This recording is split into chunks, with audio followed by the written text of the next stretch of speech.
Hey everyone, Matt Pisarcik from RazorEmporium.com coming at you today for another shave review video. We are going to be looking at Bricktown grooming and using a piece from my collection. Ooh, let's get started.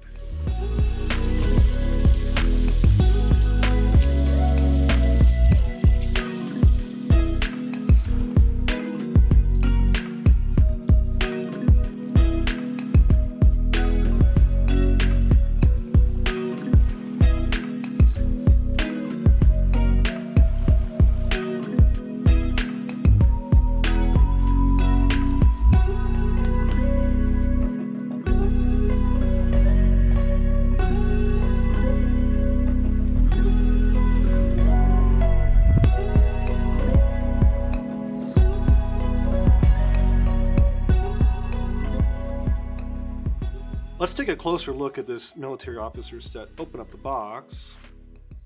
Ooh, we have 105-year-old tissue paper. So this has got the traditional green, drab, kind of khaki look to it. Open it up.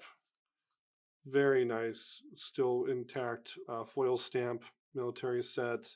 And the secret hidden feature, you have a little mirror to use in the field. These are unbreakable mirrors because they're made of steel and they're just polished. Really cool. You got the travel tube and the soap stick, and you got 10 blades in each of these blade banks. And of course, the silver plated razor. Now, I think these are nickel plated and the actual razor silver, which is why these haven't tarnished and this has. To me, tarnish is part of having an original silver plated anything. And if you are a true collector, you should keep that silver tarnish in place and not polish it off. If you are going to take off the silver tarnish, do not use silver polish. Use the aluminum foil and baking soda method. You can just search that on our site. It'll come up. And it's a process, uses chemistry to actually take the silver oxide off with leaving the silver plating intact. Very cool piece. If you notice, there's no crack in the handle, which is pretty typical of these. I've even seen the handle completely split out. Barrel comes off and you have the serial number here on the guard. This is E. I believe it's right around 1917, 1918. I would say the value on this set in today's market is well over $1,000, probably closer to $1,500 or even $2,000, complete with the box and all the other components we have. All right, we're going to get started from right here. We have just kind of refreshed the lather a little bit. Don't forget, water is the most important part. All the fats and butters and oils and fragrances are fun, but water's doing a lot of the work. Bricktown grooming. The San Juan Hill is one of the most popular scents they put out. San Juan Hill refers back to a battle in the Spanish-American War, 1898. Down in Cuba, the Spaniards and the Americans fighting it out. Because it's in Cuba, some of the scent notes get their derivation comes from Cuba. So this has got tobacco and vanilla and some cinnamon. And I thought, if we're going to use something that has the whole theme of military, we got to use a military set. So I pulled out something from my collection, guys. I know I never do it. I'm doing it just for you. I pulled out my primo condition, sorry, but I am bragging, military officer set. Original silver plating, never been polished by me, so it does have silver tarnish on it, but I don't care. I just don't care. We're going to use the silver tarnish. We're going to give this a shot. I loaded up a brand new PermaSharp blade, made in Russia. So we got the Cubans, the Americans, the Spaniards, and the Russians all in one shave. Let's do it. Mirror here. And it's funny, I have owned this set for a decade. And this is the first time I've used it. Guys, I know I'm a weird guy. I'm a razor collector. I'm a double-edged shaver. And those, you think, go hand in hand. That everyone who collects vintage razors uses them. The real serious guys with the real serious pieces usually don't. It's like saying that if you're a baseball collector, you should be handling the baseball cards and trading them and putting them in your back pocket. Nope. This is Gillette's first razor guard. It's got the open comb design, and honestly, it feels fantastic. I really like it. There's a whole mythos that open comb means more aggressive or it somehow goes through hair better if you have long, coarse hair or longer hair. I think all that's conjecture. Remember that the whole reason they put the guard on it, guys, is because straight razors from about a decade or 2 decades before this started having guards. You could take the guard on or off a straight razor, and it was a comb guard. And I think when safety razors started debuting, they just kind of took that same design cue. After Gillette stopped doing open comb in 1939 with the Sheraton, you never see an open comb again from them. So they first 40 years with combs, the next 40 years with no combs. So back to Bricktown Grooming. Mr. Phil Decker is in the armed services. I believe he is in the Army. If I'm mistaken, Phil, I apologize. I know you've told me before, but I'm pretty sure it's the Army. And all of his themes of his different products go back to military history. I think it's pretty cool. And he's got a lot of, I think the story with Bricktown, if not mistaken, is Phil was, just kind of blending some stuff for himself. He just really enjoyed it, wanted to find something he liked. And then he started sharing with his military buddies. And they, said, hey, this is good stuff, man. You got some traction here with your aftershaves. And it was just splashes for a long time.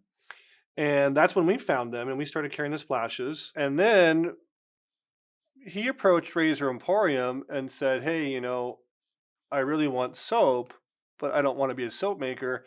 And so we actually worked with Phil to make soap. And so these are actually made in Razor Emporium workshop.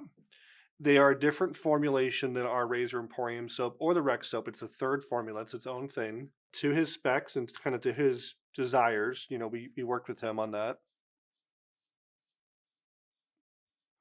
And then about 6 months or 9 months ago, probably closer to 9 months ago, Phil got a promotion in the military and said, Matt, I am getting to the point where we just can't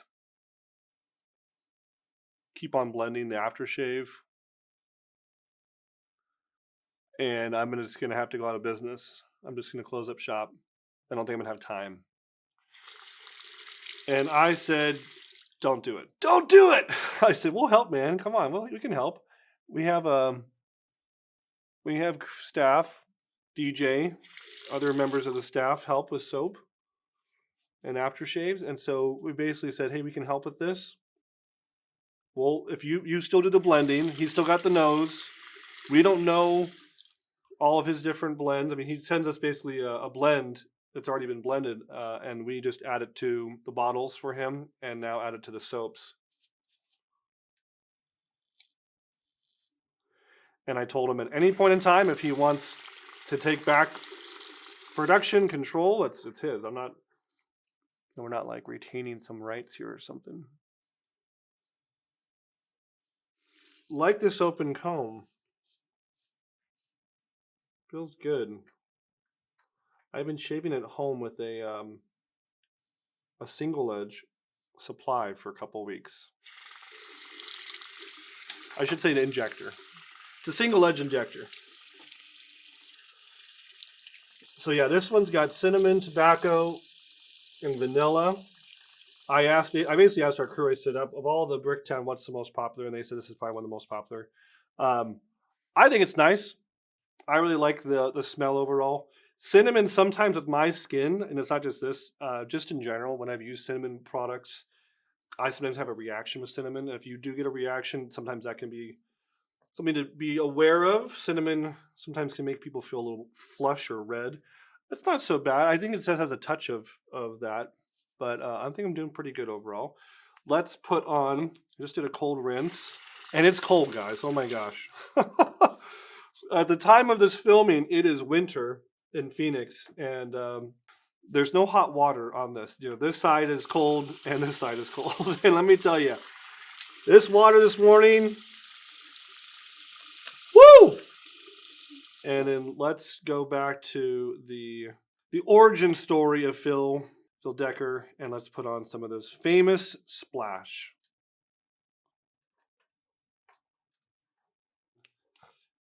Woo! That is nice. Definitely pick up the cinnamon more with the splash. But I get the vanilla, I get the tobacco. It's really nice.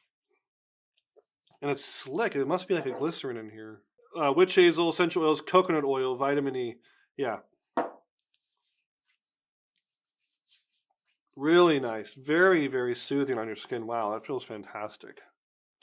Woo! Love it. When I went to the Idaho meetup, Phil was there and a bunch of other guys from Canada and the Pacific Northwest, and his reputation preceded him. I mean, everyone knew about Bricktown. Everyone knew about how great of a guy Phil is. He really is a good guy. Hung out with him a bunch up at Idaho Falls. He's been out to the Arizona Shavers meetup. He's coming out again this year in about a month from now. And so really excited about that. But this is good stuff. Really happy to be working with Phil. He's a great artisan, great dude in the community. He's big on discourse and a lot of the shaving groups, and he's always there to lend a hand, a piece of advice. So really appreciate our working relationship with Phil. And I enjoyed the Bulldog set. I'm glad that after a decade of owning it, I finally can say I used a military officer set. And contrary to popular belief, this was not Army issued. This was not given to the officers. This was for purchase for $8 back in 1917, 1918. And you could buy that if you wanted to, if you were an officer, or if you just wanted to support the war effort and kind of feel patriotic, you could buy this set. That is all I got. If you've heard of Bricktown, which, and again, the origin story of the name goes back to his family owned a brick company where they made big bricks. A lot of his social media posts, he actually still has one of the big bricks. If you've used Bricktown, if you've used a military officer set or a Bulldog Gillette open comb razor with a cool spiral Bulldog handle, let me know in the comments below. And if you are leaving a comment, you are entered to win this, the official Razor Emporium black and blue t-shirt. I know we just did a huge drawing. We pulled a bunch of names and sent out a couple dozen t-shirts last week. So get on it, guys. That's all I got. Share this video with someone who needs to see it. Like it if you liked it. And subscribe to our channel, of course. And we'll see you next time at Razor Emporium for all things vintage shaving. Thanks, guys.